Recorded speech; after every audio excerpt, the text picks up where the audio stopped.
Significant challenge, including poor road conditions, overspeeding, reckless driving, and lack of adherence to traffic laws, leading to high accident rates and loss of lives.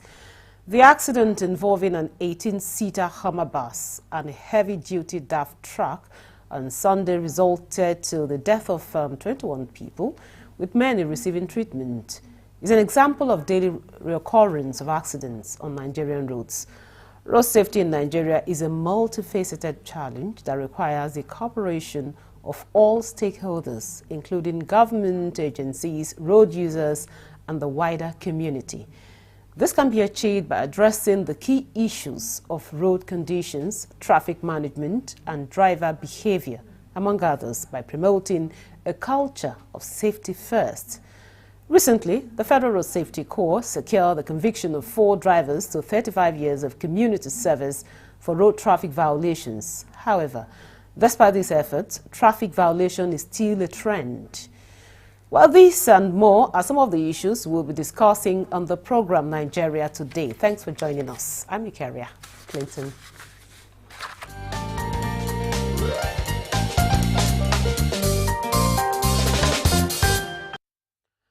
Now, with me in the studio for this conversation is Kabir Ibrahim. He's a Chief Route Commander, Staff Officer, Media, FRSC Headquarters, Abuja. It's a pleasure to have you on Nigeria Today. Thank you for having me. Also with us for this conversation is Suleiman Dansaki. He's a Senior Special Assistant to the National Union of Road Transport Workers, President on Intergovernmental and International Relations. It's a pleasure to have you on Nigeria. Glad to meet you too. So I will start with you, Mr. Ibrahim. Talk to us. We've been oftentimes it's becoming a recurring issue. Each time we hear road, accidents and all of that. So tell us, despite the effort to reduce accidents on Nigerian road, why are we having accidents like the one that happened on Sunday? Good evening, our viewers. Actually, from the background you have just said now, issue of road traffic or road safety generally is a multifaceted issue that require collaboration of everyone. And I can tell you that this is where the challenge is. For the fact that people feel that it is something that to do with a particular agency or effort of the government alone, that is a major challenge. So that is why FRSC is focusing on strategic collaboration and partnership, so that together we can make the road safe for everyone. Like this incident that happened in Kano, is something that could have been avoided if everyone did what we've been saying. Particularly, if you remember, the theme of our last end of the year campaign is speak up when you observe that your driver is engaging in bad driving habit. Because,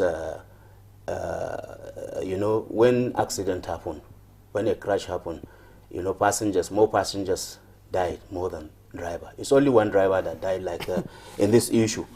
Out of the 19 that boarded the bus, only 1 survived. 17 died along with the driver. So more passengers died, than driver in any road traffic crash that happened. So it's not only the involvement of passengers here. There are other critical stakeholders that have to play their role. That is why FRSC is always advocating, bringing them closer, so that they understand that we cannot do it alone without them. Road safety cannot be in every vehicle that will know that the driver of such vehicle is misbehaving.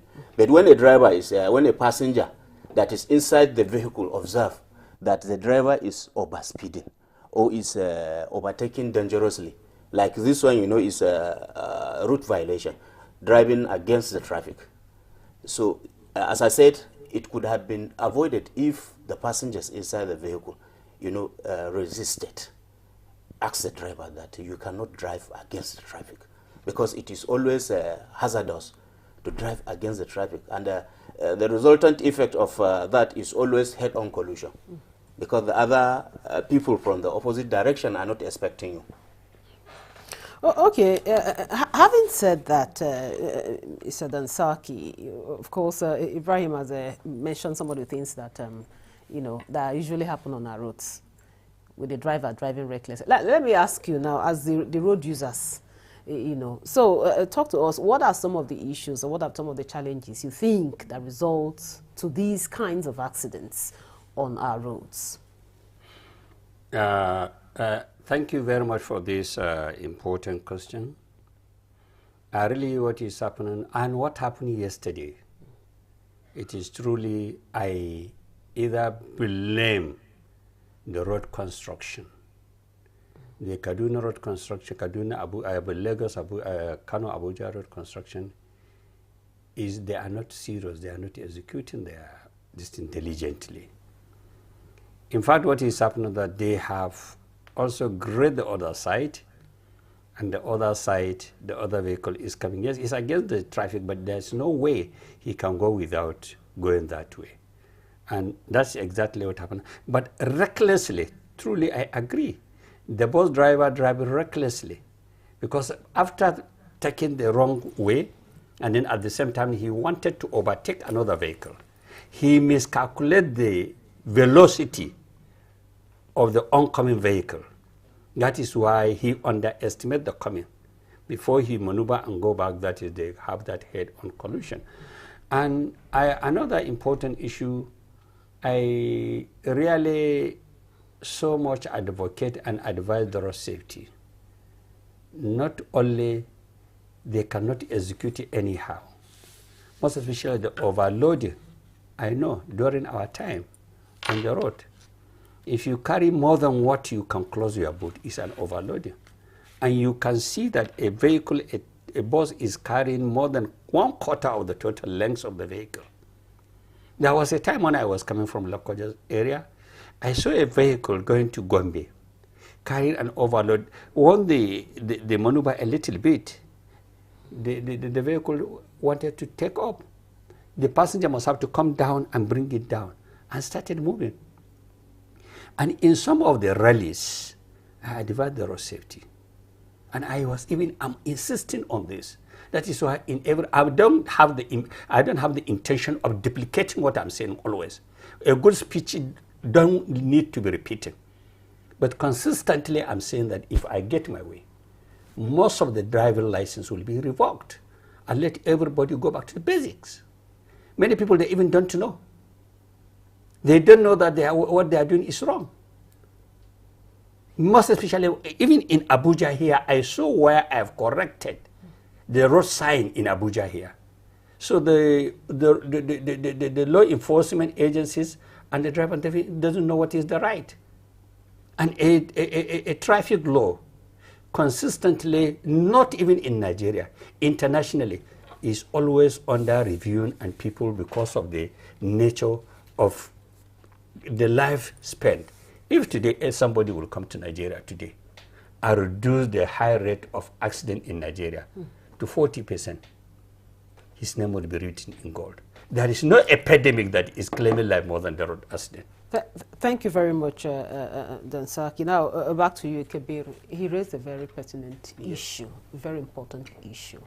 The awareness on the part of the drivers, knowing that what they're doing is wrong. Now, you also mentioned the fact that the passengers should speak up. Yes. Sometimes you're speaking up. You even tell your driver, say, stop, come, take it easy. And he tells you, look, I'm the one driving, I know what I'm doing. So in that kind of situation, what should a passenger do? So we always advise passengers to speak up. And at the same time, we ask them not to provoke the driver, because the provocation itself, you know, can make the driver to be aggressive, and you know, when he drives in such a condition, it can lead to road traffic crime, because he may not have the necessary, you know, concentration. His mindset, you know, you will be worried. So when you don't have 100% concentration on the road, so you are bound to have a crash. So that is why we always advise them, you know, talk to the driver in a polite manner. Tell him that, you know, this kind of driving, you know, can lead to crash. Please, can you reduce your speed? Please, always don't overtake where you cannot see and you cannot be seen. You know, so if you talk to him in a manner, in a respectful manner, you know, there is no point that you expect him to be annoyed. Most of the drivers, I'm sorry to say, most of the drivers are looking already. They are aggressive. They are even before you open your mouth to say, I know what I'm doing. I'm the one in charge. I'm the one driving. So actually, we still insist that you speak up. You speak up when you discover that the driver is driving dangerously. You know, when you start doing something, you don't expect to see result 100% in a day. So if you talk, I talk, other people talk. So you will find out that if the driver did not hear today, tomorrow he will hear, because especially with the seeing what is happening now, you know, it will make him change. If you lost his friend, his good friend, you know, carry passenger and he died as a result of this kind of attitude. Tomorrow, if a passenger inside his vehicle, talk to him, especially make a reference to what is happening, you know, it will make him remember. Another thing that Saki also mentioned is the fact that, you know, some of these talking about the drivers being aware of what they are doing as being wrong, overloading the vehicle. And again, he talked about revoking licenses. How feasible has this been? You know, actually, road safety is trying in that direction. You know, before, we don't have this issue of driving schools in place. But when FRSC discover that, you know, the training that drivers have before they get driver's license was not adequate. So this introduction of driving school standardization scheme come off.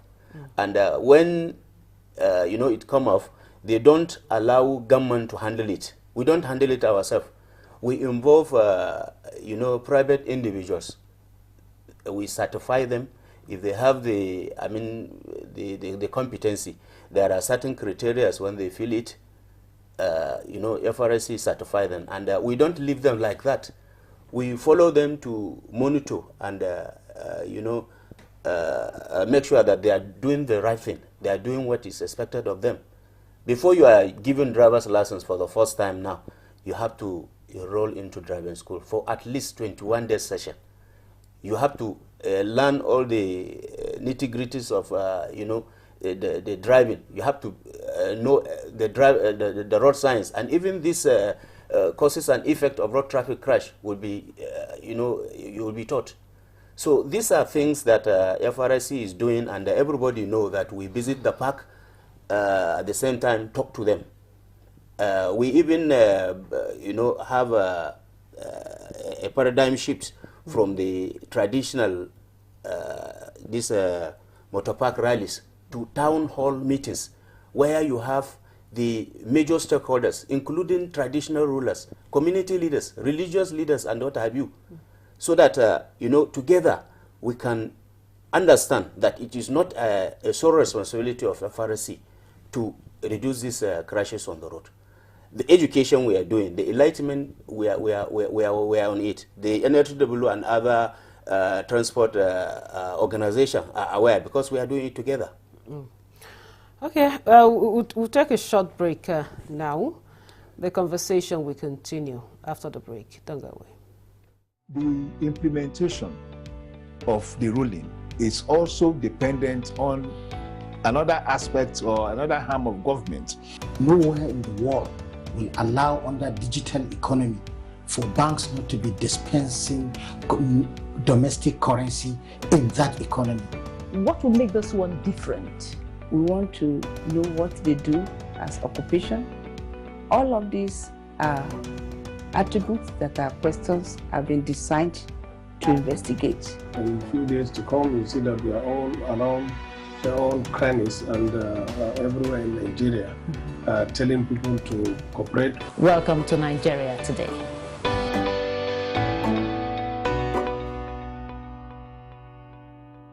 Welcome back. This is still Nigeria Today. We're looking at safety on Nigerian roads. And of course, I have two gentlemen here in the studio with me. So, Suleiman, of course, you've had quite a lot that the FRSC is doing to ensure safety on our roads.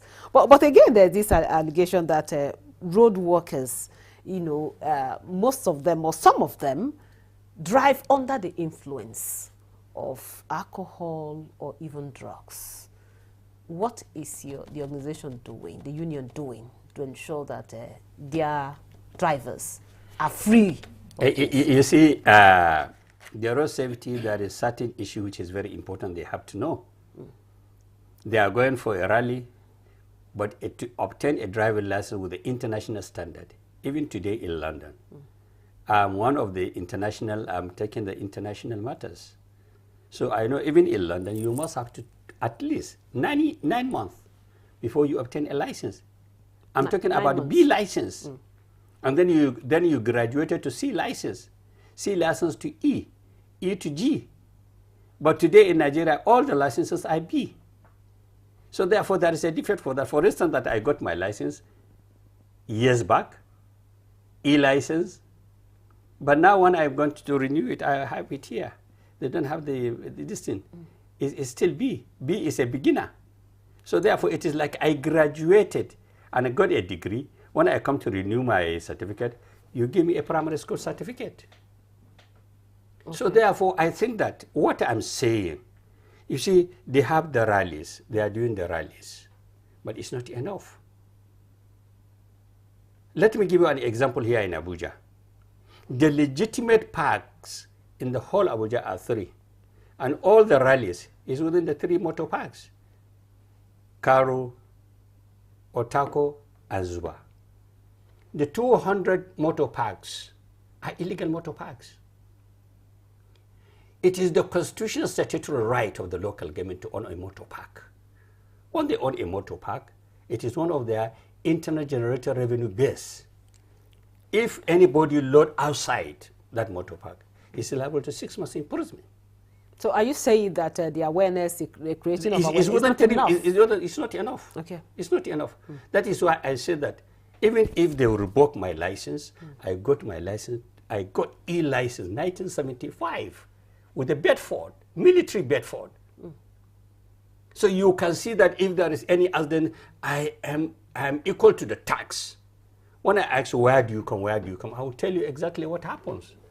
But the problem is that if I come here, I can say that periodically, giving you a lecture on how the journalists are. If you don't into practicalizing it, you cannot be a journalist. Or only you say that you want to become a doctor with just what the road safety. I am saying that, and I give advice, because right from the beginning, since 1987, I have been partaking since the military road safety campaign. Up to this thing, I am part and parcel of the road safety. So what would you recommend be done? What I'm recommending is that the punishment and also the road safety, if they get an overloading, is not enough to book them. Drop the passengers. Let them feel the pain that their journey was cut halfway. If there is an overloading, reduce the distance. But boy, when he was an assistant commercial, I served in a committee where we recommended for way bridging, just to maintain the capacity of this road. But due to the government bureaucracy and other things, it's not happened up to today. The road is being damaged by overloading, and the road is being damaged because of lack of executing of what the law says. You cannot stop a driver with a high overloading. Then you book him and allow him to continue. You stop him from damaging here. If he move forward, he will damage.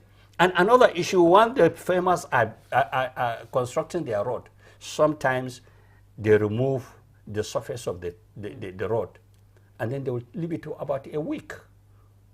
So some of the drivers who are trained to that place, they will go into like a ditch. Okay. With overloading and high speed, when you have this thing, And another issue when he's talking about the influence of drugs. Yes. You see, the motor park, we even if the local government will give us this thing, we manage it. But what is happening that they own the motor parks for the legitimacy of their constitutional statutory right, but they allocated the shops. And that shop, that is where they are selling the alcohol. We as a tenant in the motor park, we don't have right to say, don't sell this thing. Because the owner has given you the license to come and sell the alcohol. Go to the motor park, you will see that it's not a hidden. You will see in the shops, they are selling. I expected the law enforcement agency, road safety police, and this to come and eradicate this in the motor parks. And it will be very important. But when you leave it, you say this thing, he will go and he will send somebody to go and buy for him. Thank and you. then he will take it. Thank you, Dansaki. Quite a lot there to talk about. Now, Kabir, yes. there are some issues you raised. I don't know if you have any answer to them. Yes, I have answer to, and there is I want to make clarification in respect to the driver's license you talk about, that we issue only Class B driver's license. The viewers should know that road safety issue more than that. Class B is just a class, signifying that some people call it for private car because it is a license that is issued to motor vehicle owners, drivers of less than 3 tons, other than taxi and buses. Class E and D. Class C is the same tonnage, but different category. That is why we 3 tons and below. 3 tons and below. So that is why we said C, D, and E are commercial. They fall under commercial. So if you go to just you have your phone now, make an attempt online to register, because it is available online. You can apply for driver's license yourself. There are certain place that you will be asked to indicate which class of driver's license. You understand? Depending on which category of vehicle you drive. If you are driving articulated vehicle, you have to go for Class G. And this Class G, you cannot get Class G until you get the other classes. Road safety has done it in such a way that you cannot be given, as a beginner, you cannot be given Class G driver's license straight as a fresh applicant. You have to have Class B. You drive when it expires. Then if you are applying for Class G, that is when you are qualified. There are other things that is added to commercial driver's license that instead of 18 years for the other class, it is made to